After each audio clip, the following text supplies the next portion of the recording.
할렐루야. 6월 12일 아침 큐티 시간입니다. 오늘 본문은 로마서 8장 31절부터 39절까지의 말씀입니다. 우리 함께 눈으로, 귀로, 그리고 가능하신 분들은 입으로 함께 읽도록 하겠습니다. 그런즉 이 일에 대하여 우리가 무슨 말 하리요? 만일 하나님이 우리를 위하시면 누가 우리를 대적하리요?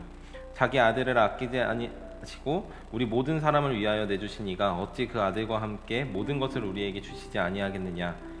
누가 능히 하나님께서 택하신 자들을 고발하리요? 의롭다 하신 이는 하나님이시니 누가 정죄하리요?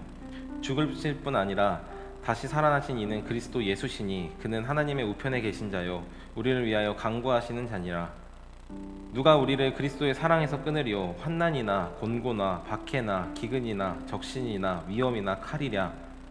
기록된 바 우리가 종일 주를 위하여 죽임을 당하게 되며 도살 당할 양과 같이 여김을 받았나이다 함과 같으니라. 그러나 이 모든 일에 우리를 사랑하시는 이로 말미암아 우리가 넉넉히 이기느니라. 내가 확신하노니 사망이나 생명이나 천사들이나 권세자들이나 현재일이나 장래일이나 능력이나 높음이나 깊음이나 다른 어떤 피조물들이라도 우리를 우리 주 그리스도 예수 안에 있는 하나님의 사랑에서 끊을 수 없으리라. 아멘. 우리가 읽은 말씀은 하나님의 말씀입니다. 이번 큐티 본문은 우리에게 매우 익숙한 내용이 적혀 있습니다. 교회에서 자주 하는 찬양이기도 한데요. 죽음도 생명도 천사도 하늘의 어떤 권세도 끊을 수 없는 영원한 그 사랑 예수 라는 찬양 가사에도 적혀있는 내용들입니다. 이 본문을 보면서 우리는 하나님의 그리스도의 사랑이 얼마나 크고 놀라운지 우리를 그 사랑으로부터 끊을 것이 이 세상에 아무것도 없구나 라며 우리가 은혜를 받곤 합니다. 그러나 오늘의 본문을 잘 살펴보면은 이 내용 안에 굉장히 무거운 내용들이 담겨져 있음을 확인할 수 있습니다. 저 역시 여러분들과 이렇게 큐티를 나누기 위해서 이 말씀을 묵상하는 가운데 이 말씀이 얼마나 무거운 이야기를 하고 있는지, 그리고 그 무거운 이야기가 우리에게 얼마나 은혜가 되는지 알게 되었는데요. 오늘 하나님의 그리스도의 사랑이 얼마나 크고 위대한 것인지, 그리고 우리에게 그것이 얼마나 큰 위로를 주는지 잘 읽고 잘 이해하고 또 묵상하는 하루가 되기를 바랍니다. 오늘의 본문은 이 일에 대하여 우리가 무슨 말을 할 수 있겠습니까? 하는 바울의 물음으로부터 시작하게 됩니다. 여기서 말하는 이 일은 무엇이냐면 8장 1절에서 말하는 것과 같이 그리스도 안에서 우리에게 더 이상 정죄함이 없다는 것, 즉 그리스도께서 하신 일, 그분이 십자가에 달려 죽으시고 부활하신 그 일로 말미암아 더 이상 우리가 법적 어떤 시비도 당하지 않는다는 것을 우리가 앞에 있는 말씀들을 통해서 배운 것을 이 일에 대하여 우리가 무슨 말을 할 수 있겠냐라며 바울이 묻는 것이죠. 오늘 말씀 33절, 34절, 35절에서 그리스도를 믿는 신자에 대하여 불가능한 것이 그렇기 때문에 세 가지가 있다라고 이야기하는데요. 이 세 가지는 무엇이냐면 고발과 정죄, 그리고 그분의 사랑으로부터 우리를 끊는 것입니다. 왜냐하면 예수님께서 이미 고발당하시고 정죄당하시고 하나님의 그 깊으신 사랑으로부터 완전히 끊어지는 모든 일들을 당하셨고 더 이상 우리에게는 그 모든 죄에 대한 대가를 치르지 않아도 되기 때문입니다. 성경에서 법정에 대한 이야기를 할 때 재판관을 맡으신 분은 보통 하나님을 지칭합니다. 그리고 고발하는 자, 우리가 아는 것과 같이 그는 바로 사탄이죠. 아무리 사탄이 하나님께 대하여 하나님, 양기수가 무언가 잘못했습니다 라고 고발해봐야 하나님께서 그 고발을 받아들이시지 않으면 의미가 없습니다. 정죄 역시 마찬가지입니다. 죄에 대한 심판은 하나님의 고유 권한입니다. 그 누구도 하나님 외에 죄를 심판할 수 있는 사람은 없습니다. 그렇기 때문에 정죄, 즉 죄가 있다고 단정하는 것 역시 하나님이 하지 않겠다, 정확히는 이미 예수 그리스도께서 다 담당하셨다고 선언하시기에 우리를 정죄할 수 있는 자가 아무도 없다는 것입니다. 그러나 우리는 이하의 본문에서 한 가지 무거운 사실을 직면하게 되는데요. 당시 기독교에 대한 대우를 우리는 살펴봐야만 할 것입니다. 이 당시 로마 황제는 신과 같은 존재처럼 여겨졌습니다. 그래서 주님이라는 단어는 오직 황제에게만 사용할 수 있었는데요. 이 당시 그리스도인들에게 자신들의 유일한 주인, 즉 주님은 예수 그리스도 외에 없다라는 믿음이 있었습니다. 그렇기 때문에 황제를 자신의 주님, 헬라어로 큐리오스라고 하는데요. 나의 큐리오스는 오직 예수뿐입니다. 나는 황제를 큐리오스, 즉 주인으로 인정할 수 없습니다. 라고 하는 기독교인들을 황제에 대한 반역인들로, 반역하는 자들로 여겼고, 극심한 박해를 통해 그리스도교를, 즉 기독교를 말살하려는 정책을 펼치고 있었습니다. 이에 가장 앞장섰던 사람들이 바로 유대교인들이었습니다. 바울의 만료는 우리는 잘 알고 있죠. 누구도 고발할 수 없고 누구도 정죄할 수 없다고 말한 바울 본인도 정작 여느 사람의 고발을 받아 황제 앞에 섰고 결국 잡혀가 정죄를 받아 목을 잘려 죽게 됩니다.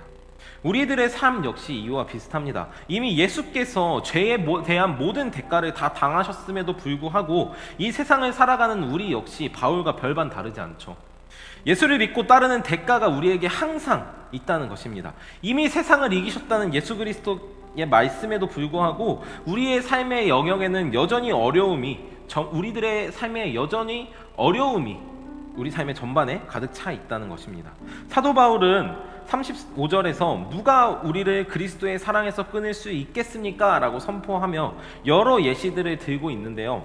환난이나 공고나 박해나 기근이나 적신이나 위험이나 칼이 우리를 그리스도 예수의 사랑으로부터 끊어낼 수 없다고 말합니다.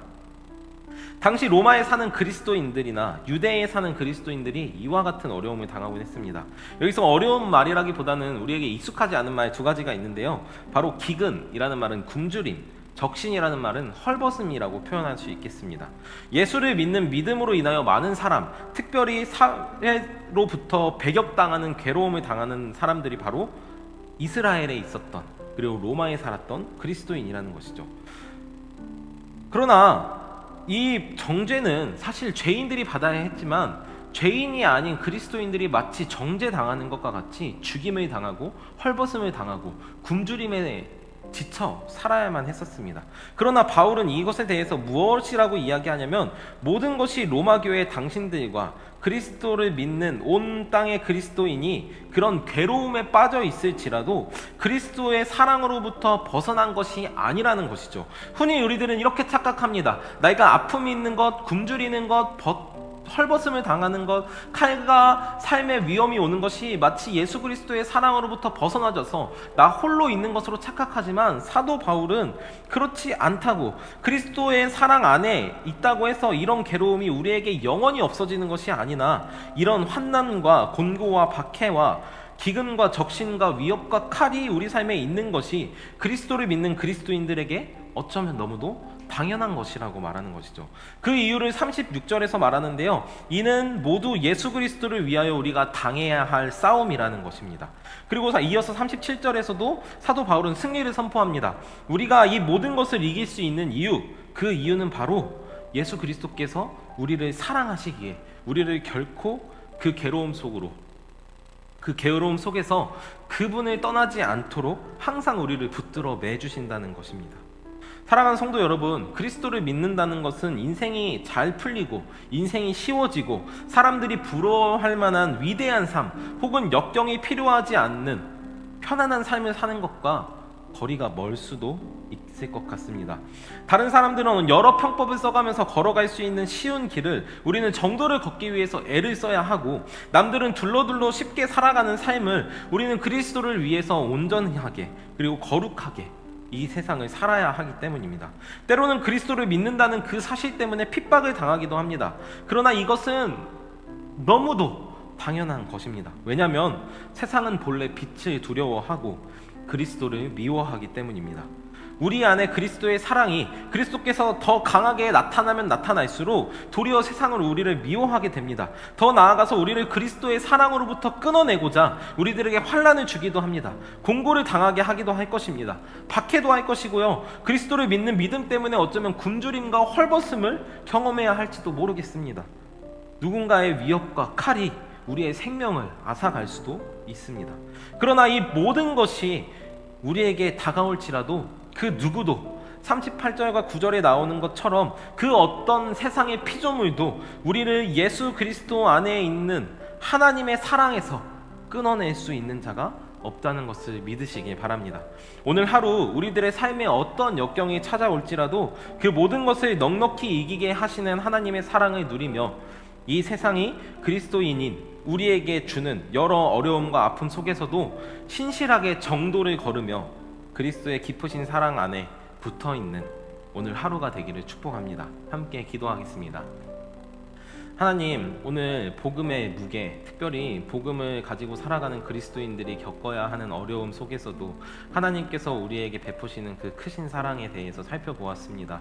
하나님, 예수 그리스도를 믿는다는 것이 어쩌면 이 세상을 편하게 살지 않겠노라는 각오와 작정일 수 있겠지만 결코 그러한 상황 속에서도 하나님께서 우리를 향하신 사랑이 끊어짐이 없음을 우리가 오늘 말씀을 통해서 확인했습니다. 아버지, 우리들로 주님의 사랑에 굳게 매어 주시옵소서. 하나님, 우리로 이 세상에 살아가며 하나님께 굳게 붙어 있을 수 있도록 주님의 그 크신 은혜를 날마다 베풀어 주시옵소서. 이 땅에서 당하는 환난과 기근과 핍박과 적신과 위협과 칼 속에서 주님, 우리를 그리스도의 사랑으로부터 끊어낼 것이 없다는 확신 속에 날마다 거하는 우리 함께하는 교회 온 성도들 될 수 있도록 인도하여 주시옵소서. 그렇게 우리들의 삶을 주관하실 주님을 찬양하고 신뢰합니다. 감사하며 예수님의 이름으로 기도합니다. 아멘.